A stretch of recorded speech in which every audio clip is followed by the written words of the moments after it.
C'est-à-dire que les gens qui ont une nationalité étrangère, les lois commencent à changer et ça va devenir compliqué pour beaucoup de personnes. Donc, je vais vous dire quelque chose. Ceux qui n'ont pas une vie établie en France et qui cherchent les problèmes aux gens, sachez que votre vie peut se compliquer avec les lois de l'immigration qui sont en train d'être mises en place. Donc les gens qui cherchent les problèmes à gauche, à droite,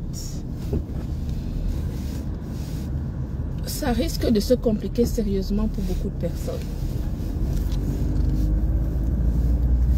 Parce que ce qu'il faut savoir, c'est qu'une seule condamnation, je veux dire même si c'est une amende, que quelqu'un t'amène en justice, on te condamne même pour une amende, avec les lois de l'immigration qui sont en train de changer, il y a plein de gens qui n'auront plus jamais leur papier. Donc, arrêtez de chercher les problèmes.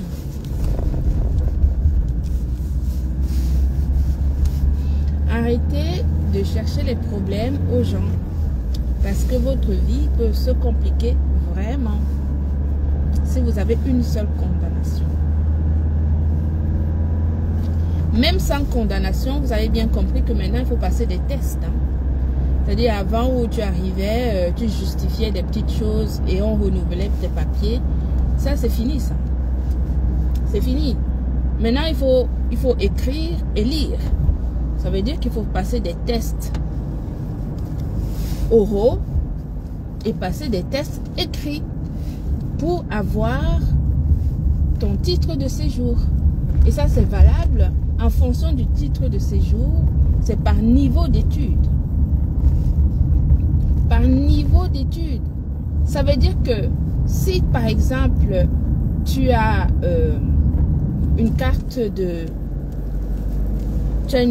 d'un an, tu dois passer des tests d'un certain niveau d'études, aussi bien des tests oraux que écrits, pour prétendre avoir une carte de résident qui va te permettre une carte supérieure à celle que tu as. Pour celles ou ceux qui veulent demander la naturalisation, il va falloir justifier d'un niveau d'études supérieur. Ça veut dire qu'après le bac, ce n'est plus la blague, hein? C'est du sérieux maintenant. Voilà. Ça veut dire que quand tu as une carte de 10 ans et que tu ne fous rien, que tu ne fais rien du tout et que tu embêtes le monde sur les réseaux sociaux, et que tu ne travailles pas, que tu ne... etc. Tu as une carte de 10 ans, tu n'es pas sûr de la renouveler. Puisque pour renouveler une carte de 10 ans, tu dois passer un test écrit et oral de niveau bac. Niveau bac.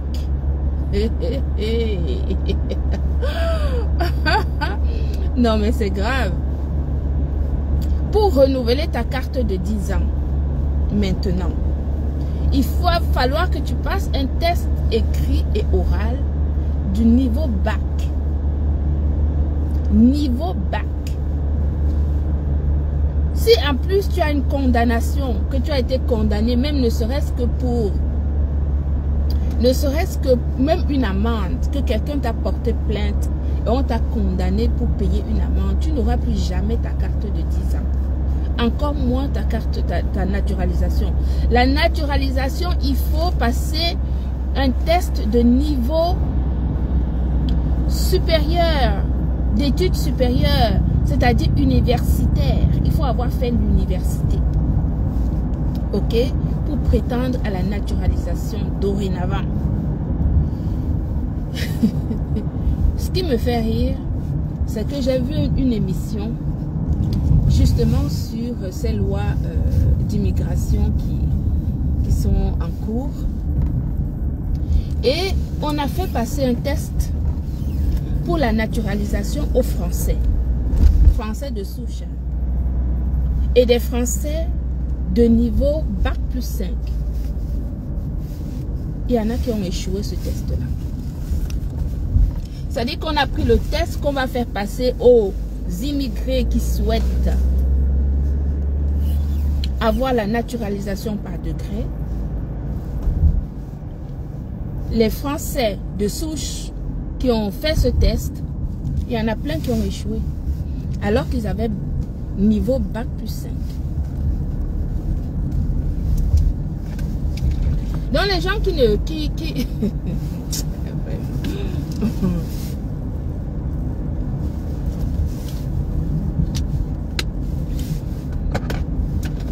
Donc mes gens, mes amours, retournez à l'école. Si vous avez du temps, que vous venez de renouveler votre carte de 10 ans, retournez à l'école. Parce que la prochaine fois, ça va se compliquer pour l'avoir. D'accord? Retournez à l'école. Quelle que soit la carte que vous avez, sachez que la prochaine fois que vous allez renouveler cette carte-là, vous allez passer des tests. Et il faut avoir le niveau. Si vous n'avez pas le niveau pour passer ce test-là, vous allez être recalé et vous allez être reconduit à la frontière. En sachant que quand tu passes le test, c'est différents tests en fonction de ton titre de séjour que tu as actuellement. Quand tu viens récupérer des résultats, tu ne sais pas si tu as réussi le test ou si tu as échoué. Donc quand tu reviens récupérer ton résultat, tu ne rentres plus chez toi si tu as échoué. Vous avez compris avec quoi?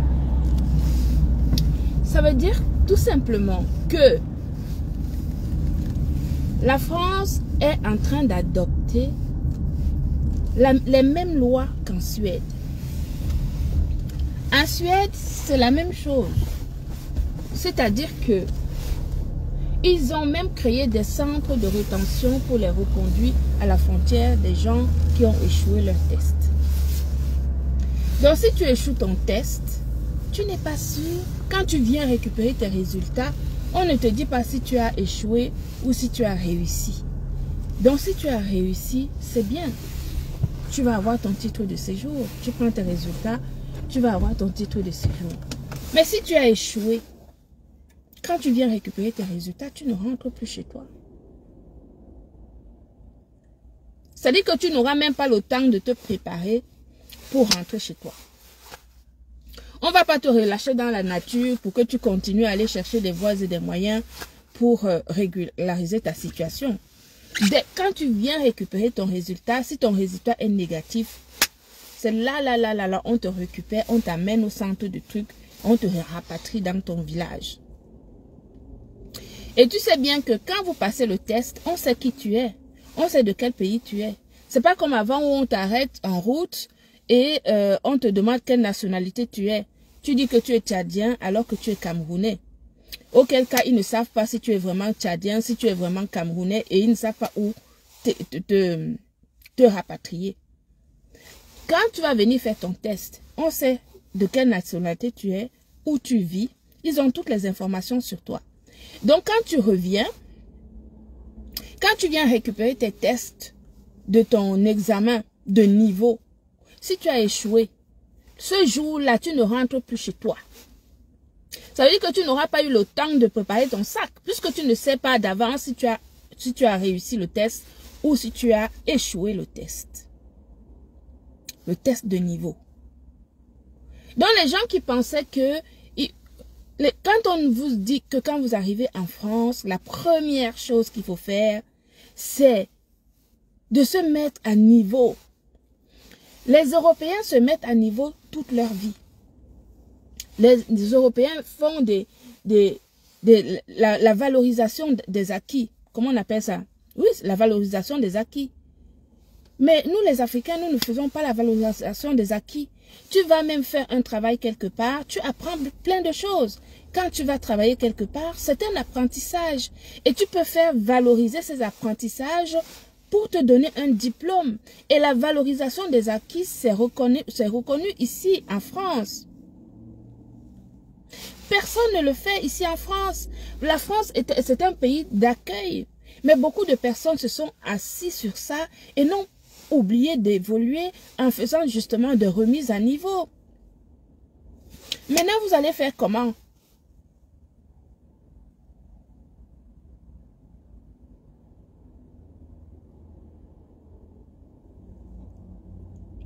On va faire comment maintenant?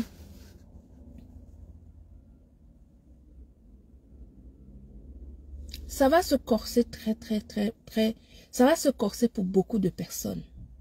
Donc, plutôt que les gens restent sur les réseaux sociaux à insulter, à retourner à l'école, allez faire des remises à niveau.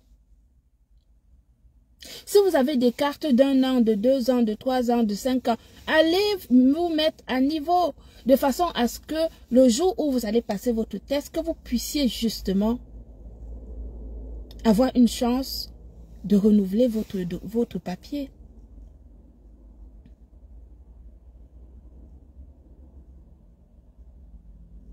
C'est là où justement, c'est là où beaucoup de gens vont regretter justement. Vous allez regretter. Plein de gens vont regretter leur temps perdu ici en Europe. Quand on vient en Europe, c'est pour se réaliser. Ce n'est pas pour perdre le temps. Les gens qui vont avoir des condamnations, les gens qui cherchent les problèmes sur les réseaux sociaux, qui vont avoir des condamnations, vous n'allez plus jamais avoir vos papiers. Plus jamais. Je ne sais pas comment vous allez faire. Hein? Je ne sais pas comment vous allez faire. Chacun devrait compter sur justement... Où est-ce que j'ai mis mon téléphone? Coucou Juju. N'en parlons pas alors si les gens sont au tribunal. C'est pour ça que moi je vous ai dit, si quelqu'un me cherche les problèmes ici sur les réseaux sociaux, quelqu'un qui sabote mon entreprise, quelqu'un qui calomnie mes produits, je te mets au tribunal. C'est simple comme bonjour. Une personne qui prend mes produits, sabote ça ici sur les réseaux sociaux, calomnie mes produits en live, je te flanque un procès. Nous allons aller là-bas devant la justice. Le juge va dire si une marque déposée, quelqu'un a le droit de calomnier une marque déposée, une marque protégée, une marque française déposée et protégée à l'international. Le juge va dire si les produits qui ont une autorisation de mise sur le marché européen, quelqu'un peut avoir le droit de venir dire des choses sur une marque déposée avec une autorisation de mise sur le marché européen. Nous sommes en France ici. La France, c'est un pays où on ne peut pas corrompre les gens.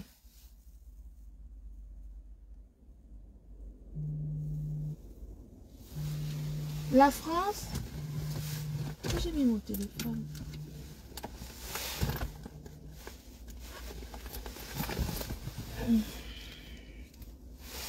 Allô? Bonjour. Oui. Je vais bien, oui.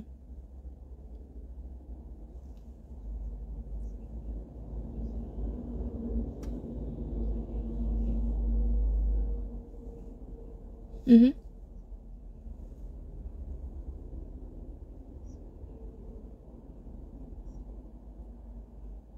Oui. Du tout. En tout cas, pas tout de suite. Peut-être 2 heures après.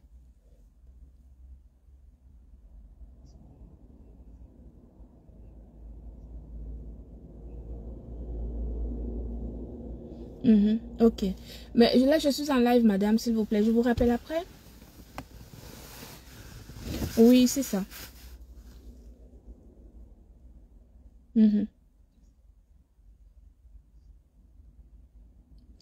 Je suis en live, madame. Je peux vous rappeler après. Je suis en live sur Facebook, s'il vous plaît.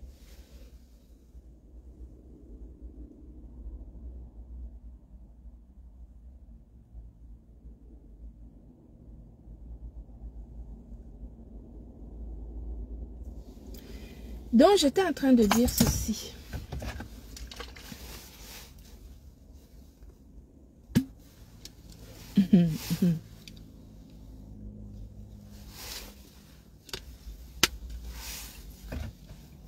Vous savez, je ne suis pas un enfant. Je ne suis pas un enfant. Ce n'est pas tout qu'on dit ici sur les réseaux sociaux. On ne dit pas tout sur les réseaux sociaux. J'ai appris. Vous savez, on apprend au fur et à mesure qu'on avance dans la vie. On apprend plein de choses. D'accord? On ne dit pas tout sur les réseaux sociaux. Les réseaux sociaux, ce n'est pas un tribunal. Les réseaux sociaux, pour moi, je viens ici sur les réseaux sociaux principalement pour mon travail, pour vous montrer mes produits, également pour protéger mes produits quand mes produits sont attaqués. D'accord? Et là, je peux vous assurer que vous pouvez me faire confiance là-dessus. Ça, je peux vous assurer. D'accord? Personne, j'ai dit, je répète, que je ne laisserai personne. Je ne laisserai personne. Quand je dis personne, je ne laisserai personne saboter ou détruire l'image de marque que moi, j'ai créée. Personne. Quand je vous dis ça, vous avez tout compris. Je ne discute pas. Et je n'ai pas besoin de me justifier. Nous sommes en Europe. La loi, c'est pour tout le monde. On se sent offensé. On va devant le juge. On flanque un procès. Et puis on voit. C'est tout. Ce n'est pas compliqué. C'est aussi simple que cela. Moi, je ne suis pas là pour voilà. Je suis la directrice de l'entreprise Gluta Cosmétique. Je protège l'entreprise que je dirige. D'accord? Je protège l'entreprise que je dirige. Quand mon entreprise est attaquée, je me fais justice par la loi française. Point à la ligne. Voilà, c'est tout. Et donc, pour revenir à ce que j'étais en train de dire tout à l'heure, c'est que, vous savez, moi je vis en France. Hein. Mon entreprise, c'est une entreprise française. J'ai la même entreprise au Cameroun. Gluta Cosmétique Cameroun existe. J'ai des employés au Cameroun également. D'accord? Donc, quand l'entreprise Gluta Cosmétique est attaquée, elle est attaquée au Cameroun et elle est attaquée en France. Et si je dois me justifier et si je dois saisir les autorités, je saisis les autorités aussi bien ici en France que les autorités au Cameroun parce que mes entreprises sont aussi bien françaises que camerounaises. D'accord? Voilà. Et donc, j'étais en train de dire ceci tout à l'heure, que vu comment les choses sont en train de se compliquer au niveau de l'obtention de titres de séjour, je vois la jeune génération, vous savez, nous les vieilles, on peut faire profiter de notre expérience de la vie aux jeunes, à la jeune génération. Et donc, je disais que la jeune génération de blogueurs qui sont en Europe, qui sont, je sais pas, en Allemagne, en France, etc., et qui font des lives, qui sont des lives vraiment parfois très sévères, très durs, très injurieux. Il faut vraiment faire attention maintenant. Oui, faites vraiment attention, hein, vraiment, parce que vous pouvez flinguer votre vie pour rien. Vous pouvez flinguer toute votre vie, votre rêve, le rêve européen, le rêve de se réaliser, de devenir quelqu'un. Vous pouvez vraiment anéantir votre vie pour des injures sur les réseaux sociaux. Et ce serait quand même dommage de pouvoir bousiller sa vie, d'être arrivé en Europe et de bousiller sa vie pour rien. Il ne faut pas faire ça. Donc, la jeune génération, il faut vraiment vous ressaisir, de vous concentrer sur votre élévation. Suivez les bons exemples sur les réseaux sociaux en allant justement faire des formations pour vous protéger, pour régulariser votre situation, pour vous intégrer. Quand on vient dans un pays étranger, on vient pour s'intégrer. On vient pour épouser la culture, du pays d'accueil. Il y en a beaucoup qui restent dans les milieux des Africains.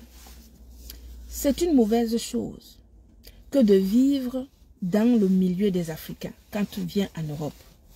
Je ne dis pas qu'il ne faut pas fréquenter les Africains, mais je dis que de continuer à vivre dans un environnement africain, à manger la même nourriture, à danser les mêmes chansons, à perdre le temps dans les nganda, dans des choses comme ça, dans les circuits, dans les soirées, etc. Vous oubliez de vous réaliser. Vous oubliez dans ces conditions-là de vous réaliser. Et vous continuez à vivre comme au pays. Ce n'est pas une bonne chose. Il faut, quand on arrive en Europe, il faut se concentrer sur votre propre vie, sur votre propre projet de vie. Et un projet de vie ne peut pas se résumer aux réseaux sociaux. Un projet de vie ne peut pas être des clashs, par exemple, des insultes. Ce n'est pas un projet de vie.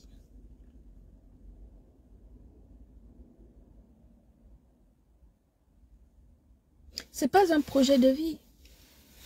Et un projet de vie ne peut pas se résumer justement à s'asseoir sur les réseaux sociaux et par exemple à demander, à gratter. Non, un projet de vie, c'est d'aller trouver des organismes de formation, c'est d'aller à Pôle emploi, c'est de se former, c'est d'apprendre des codes de fonctionnement de la société qui vous accueille. Est-ce que vous savez que même les Français ne savent pas, il y en a beaucoup qui ne comprennent pas le code de fonctionnement de leur propre pays. Moi, je m'en rends compte parce que je suis employeur et que je vois beaucoup de Français qui ne comprennent pas leur propre société. La société française est très complexe. Et il faut vraiment en connaître les codes pour pouvoir y vivre et trouver son épanouissement en tant que citoyen. Et ça s'apprend. Ce n'est pas du jour au lendemain. Et quand on apprend vraiment les codes de fonctionnement de la société française, on comprend que c'est une société d'accueil, qu'on est capable de faire beaucoup de choses. La France est un pays qui nous permet de faire énormément de choses, ce que vous ne trouvez pas dans d'autres pays européens, même pas aux États-Unis ni au Canada. Mais pour ça, il faut en connaître les codes. Beaucoup de personnes pensent aussi qu'il faut juste avoir la nationalité pour être arrivé. Non, la nationalité ne donne pas forcément tout. Il y a plein de gens qui ont la nationalité française, mais qui ne font rien avec. Le plus important, c'est de connaître les codes de fonctionnement de la société qui vous accueille. Les codes de fonctionnement de la société qui vous accueille. Faire la valorisation des acquis. Vous arrivez du Cameroun ou de n'importe quel pays, vous avez appris plein de choses là-bas. Vous avez été cordonnier, cuisinière, je ne sais, au Cameroun, couturière, etc. Vous venez ici, vous avez une base. Il n'y a pas un seul Africain qui n'a pas une base de connaissances, même ceux qui ne sont pas allés à l'école. Nous avons tous, ce qui est extraordinaire avec les Africains, c'est que nous connaissons le système D. Et notre système D, c'est une valeur sûre. Il n'y a pas un Africain qui ne sait pas faire quelque chose. Chaque Africain a appris à faire quelque chose, école ou pas école. Après, il faut faire valoriser vos connaissances ici. Si tu as fait la cuisine, quand tu arrives ici, que tu as tes premiers papiers qui te permettent, tu rentres à la formation de cuisinière. Si tu as appris à être cordonnier, tu fais ta formation dans la cordonnerie. Je ne sais pas, peu importe. Intégrez-vous. Sortez de vos cancans des Africains où vous êtes là 24 heures sur 24 avec les Africains à gauche, à droite, les mêmes choses, les mêmes bières, les mêmes boissons, les mêmes whisky, les mêmes ruinards, les mêmes ceci, toujours les mêmes choses. Vous avez fait ça en Afrique. Vous revenez ici en Europe, continuez à faire ça. Pourquoi? Que vous soyez dans le milieu africain de temps en temps, c'est bien, ça fait du bien. Mais n'en faites pas un mode de vie. Ça vous ramène en arrière. Le mode de vie, si tu viens en Europe, tu adoptes le mode de vie des Africains, tu ne vas jamais progresser. Jamais.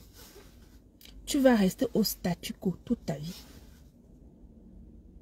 Bonjour Suzanne. Tu vas rester au même niveau. C'est pour ça que tu vois les gens, 10 ans en Europe, ils sont toujours au même niveau. 15 ans, ils sont toujours au même niveau.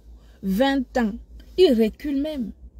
Il y en a, ils sont incapables. Ça veut dire qu'un de tes parents peut mourir en Afrique. Tu es incapable d'envoyer même 1000 € pour enterrer ton parent. Parce que tu es resté dans le milieu africain à boire, à manger les mêmes choses.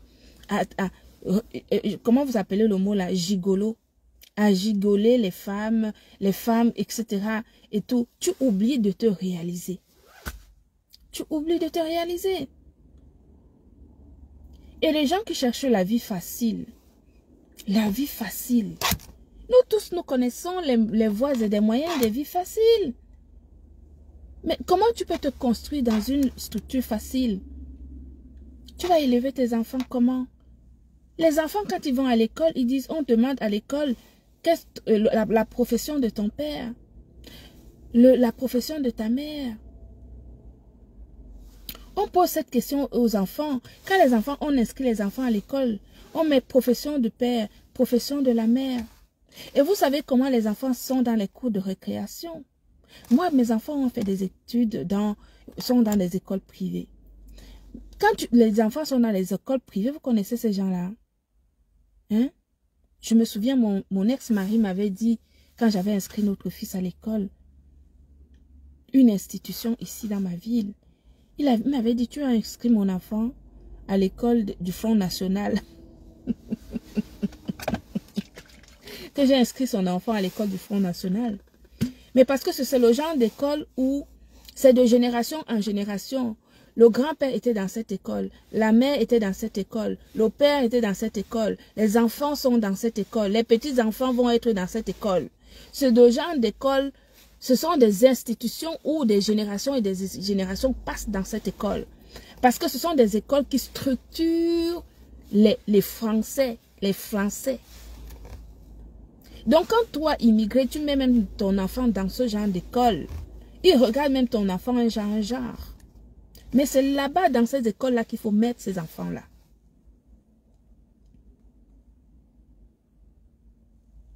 Est-ce que vous comprenez, mes amours?